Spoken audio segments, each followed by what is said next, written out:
પાકિસ્તાન અને અફઘાનિસ્તાન વચ્ચે જંગ શરૂ થયો છે.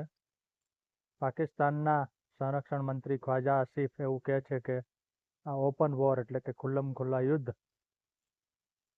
શરૂ થઈ ચૂક્યું છે.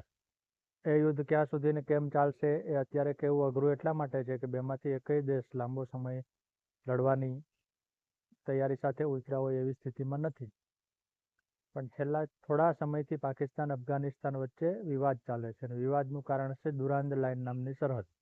અત્યારે શા માટે લડે છે એનો જવાબ છે દુરાંદ લાઇન નામની એ સરહદ જે 1893માં બનેલી.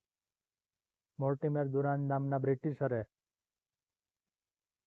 નકશા ઉપર આંકેલી એ રેખા છે જે અફઘાનિસ્તાન અને પાકિસ્તાનને અલગ પાડે છે.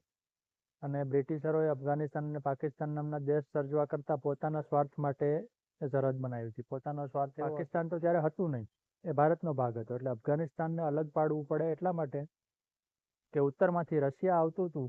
રશિયન સૈન્ય ભારતમાં અફઘાનિસ્તાનને ક્રોસ કરી જાય એટલે સીધું ભારત શરૂ થઈ જાય, કારણ કે ત્યારે પાકિસ્તાન એ ભારતનો ભાગ હતો.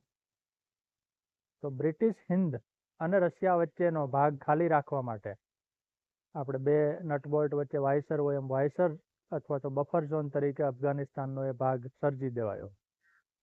એટલે દુરાંદ લાઇન બનાવી દેવાય.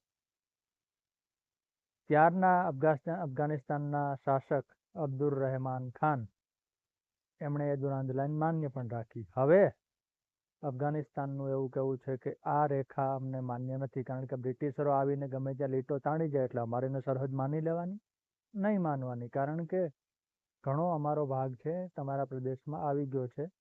જ્યારે પાકિસ્તાન અને સરહદ માનીને ચાલે છે, કારણ કે પાકિસ્તાનને કંઈ ગુમાવવાનું છે નહીં.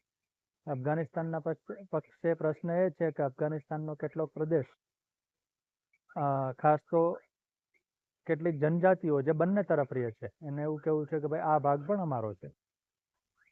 એટલે તાલિબાનો પાકિસ્તાન સામે લડવા માટે ફ્રી નહોતા, પણ હવે નવરા પડી ગયા છે. અને 2021થી તો આપણે જાણીએ છીએ કે અફઘાનિસ્તાનમાં તાલિબાનોનું શાસન છે. એટલે એમણે પાકિસ્તાન સામે બાયો ચડાવી છે. પાકિસ્તાનને જો એમ લાગતું હોય કે અમારી પાસે ફાઇટર વિમાનો છે, પરમાણુ હથિયારો છે, મિસાઇલો છે અને અમે જીતી જશું, તો એ ભીંત ભૂલે છે. એટલા માટે કે અફઘાનિસ્તાન મહાસત્તાઓનું કબ્રસ્તાન છે. પહેલા બ્રિટિશરો, પછી રશિયા અને પછી અમેરિકા, તો ત્રણેય મહાસત્તાઓ વિલા મોઢે પાછી ફરી છે. અમેરિકાનું ઉદાહરણ છેલ્લામાં છેલ્લું છે. એટલે અફઘાનિસ્તાન સામેનું યુદ્ધ અફઘાનિસ્તાનને શું નુકસાન કરાવે ખબર નથી, પાકિસ્તાનને જરૂર કરાવશે.